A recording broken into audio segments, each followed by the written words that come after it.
Hi friends, ఇప్పుడు మీ ముందుకి ఒక కొత్త టాపిక్ తీసుకొచ్చాను. అదేంటంటే ఏమనుకోకండి, అది మనసులో ఉన్న బాధ మీకు చెప్పుకుంటున్నాను.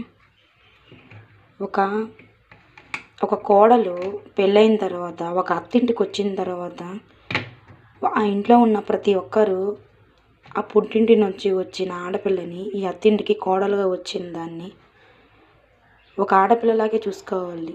తను కనకపోయినా తనకి ఆడపిల్ల ఉంది కాబట్టి ఆ ఆడపిల్లని తన ఆడపిల్లలాగే చూసుకోవాలి.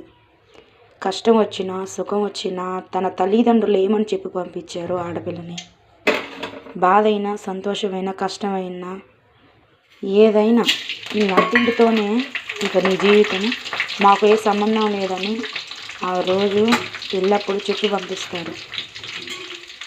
కొంతమందికి మాత్రం మీకు చెప్తున్నాను,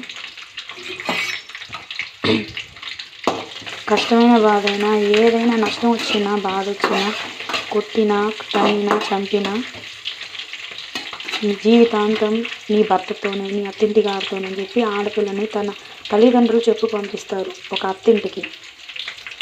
కానీ ఇక్కడ కొంతమంది ఎంతో నరకం అనుభవిస్తూ బయటికి చెప్పుకోలేక తనలో తానే కుమిలిపోతూ చాలా కోడల్ని చూస్తున్నా. ఆమె కూడా నీ అంటే ఆడపిల్లే కదా, వాళ్ళని కూడా బాధ పెట్టకుండా తన ఆడపిల్లలకే చూసుకోవచ్చు కదా.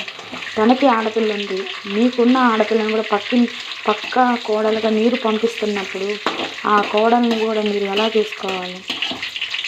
ఒక బాధ వచ్చినప్పుడు తన భర్తతో చెప్పుకుంటారు. ఇంకా అతని జీవితం అంతా తన భర్తే కదా. ఏ బాధ వచ్చినా కష్టం వచ్చినా తన్నినానని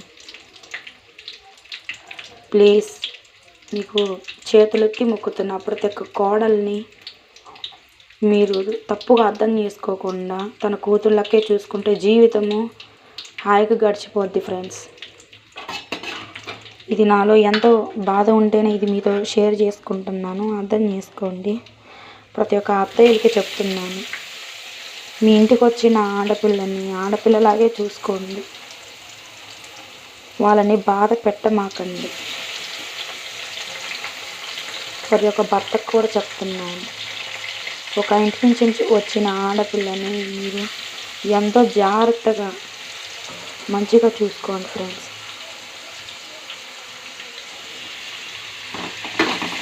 నేను చెప్పుకోలేని బాధ మీకు చెప్పుకుంటున్నాను.